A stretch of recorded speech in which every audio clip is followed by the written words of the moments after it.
you guys are doing well. Are you economically, socially satisfied? Not necessarily. I'll give you an example.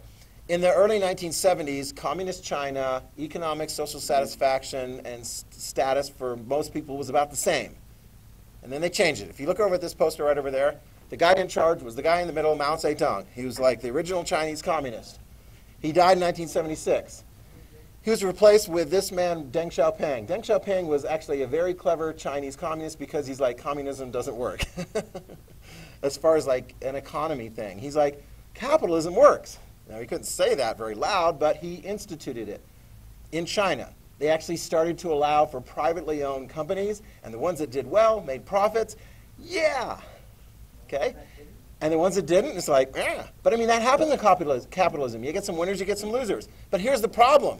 After about 10 or so years of that in China, you got some people in China really dissatisfied with the government. They're looking around and they're going, he's doing well, they're doing well, and they're connected with the government, and I'm not doing well. And the economy is doing well for some people, but not for me. And they were protesting, and they were staging all kinds of, like, mostly just peaceful protests. But then they got cracked down upon. This was 1989, and the communist government sent the troops in and cleared them all out. Because that's part of the Chinese communist system. But my point to you, make sure you have this. Sometimes the times when a country is doing well might be the most dangerous if a lot of the people aren't doing well. It's that expectation game. If you have an expectation, that things are going to go well and they don't, that's really bad. See if I can use an analogy that some of you guys have seen. How many of you guys have ever seen the Addams Family movie series? Okay, the second one, right? The bad, the woman who marries Festus. Okay, yeah, she gets all mad. Remember how she flips out because she's expecting for her Christmas present like a Malibu Barbie? I mean, it's just like she expects a present. She has an expectation of a gift. What a brat. She has an expectation of a particular gift, and what happens when she doesn't get that gift, remember? Yeah, she killed her parents.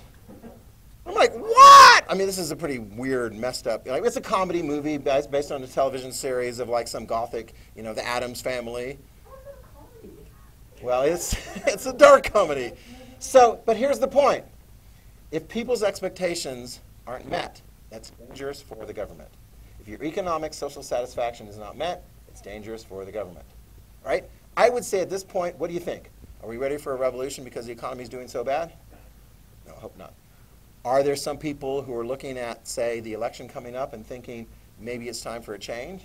Yeah, there's going to be some people. And there will be other people that go, no, in the whole scheme of things and so forth, we'll stick with, you know, the people who are in charge. Yeah. Going back to your question that you asked, like, if you're going to be better than your friends or whatnot, I have a statement. I don't want to know if it's true or false. I think it depends on who's president. Well, as we'll go through this year, we're going to see the president is the most important singular government official in this country.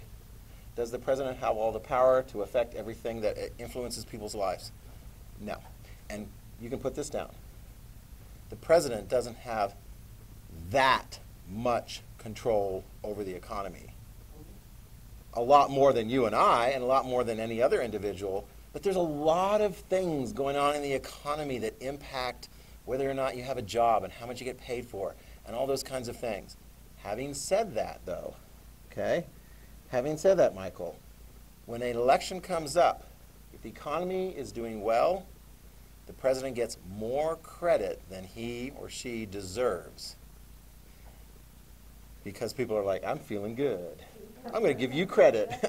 When the economy is doing bad, the president gets more blame than he or she deserves. It's because they don't have all the control over all the different things that are going on. I mean, here's a perfect example.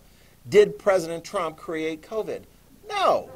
I mean, no, he didn't. He did not create it.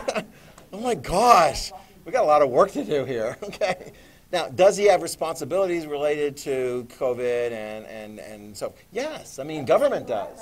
Yeah. And the COVID thing, I would say, fits definitely within that whole social satisfaction thing. Because if you feel like the government's not doing enough or the right things about that one way or another, I mean, there's so many different things the government can or can't do, But if you're dissatisfied with it, I don't know, we're going to have a revolution in this country because of COVID.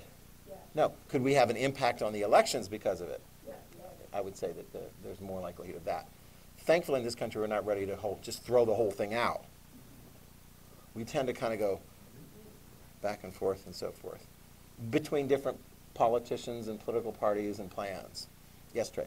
So you said that president doesn't have as much power over the economy as the U.S. Is this just for the U.S. or like all presidents?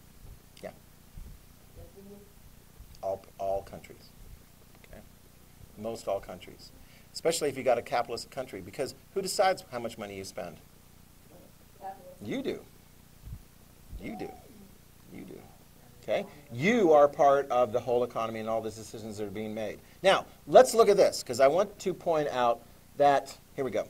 Can geography help a country when it comes to economic social satisfaction? Yes. Let's come up with some easy ones. Let's see. If you can raise your hand. Well, you can raise your hand. What's the answer? Well, I'm just thinking of a country that has more resources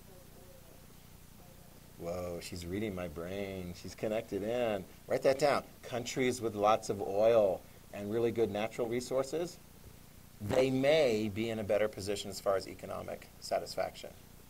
Okay? So there's some oil-rich countries in the Middle East that have an opportunity of having more stability. You have to be careful, though, because what's the expectation of the average Kuwaiti living in a country or average person living in the United Arab Emirates, oil-rich countries? They're rich. All right, how many of you know people that are like, they're rich and they're so satisfied with just, salting crackers and water? Or do their expectations tend to be like, yeah, I mean, that's why America is perhaps, in danger in the future because we're a rich country and the expectation is it's going to be, we're going to stay there.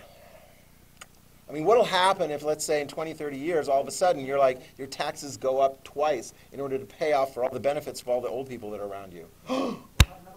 Or all the money that we borrowed in order to deal with this whole COVID crisis. People talking about that? Do you know that we're further in debt right now than we actually generate in an entire year's worth of an economy? That hasn't happened since World War II. Shh, shh, Mr. Hansen, you're scaring me. You're creating the seeds of, sowing the seeds of economic social dissatisfaction. But those are issues that have to be dealt with. And we will talk about them at various different times throughout the year. No, I don't want to. I want to solve it within the system we have. Quickly. Is that why Dubai does so good? Dubai's got a lot of oil, yes. Yep.